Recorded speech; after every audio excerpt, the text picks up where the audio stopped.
জয় গুরু বামদেব, জয় মা তারা। আমি তন্ত্রভারতী সৌরভ ভট্টাচার্য। আপনাদের জন্য নিলাম একটা বিশেষ টোটকা। আমাকে অনেকেই প্রায় ফোন করেন যে, সন্তানরা পড়াশোনা করছে না, পড়াশোনায় অমনোযোগী বা পড়াশোনার দিকে কোনো মন নেই। তাদের জন্য আজকের এই টোটকাটা। কি করবেন আমরা?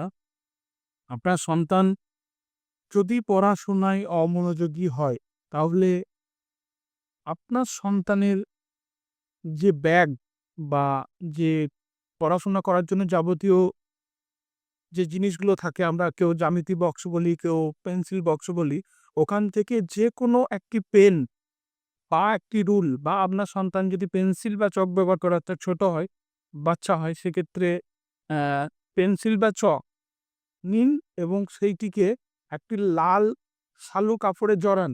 জড়িয়ে লাল সুতো দিয়ে ৭টা গিঁট বাঁধুন। ৭টা গিঁট বেঁধে মা সরস্বতীর নাম করে আপনার ঠাকুরের যে জায়গা সেখানে রেখে দিন। তাতে করে কি হবে? আপনার সন্তান পড়াশোনায় মনোযোগী হতে বাধ্য হবে। তাই ফলো করুন এই টোটকাটা।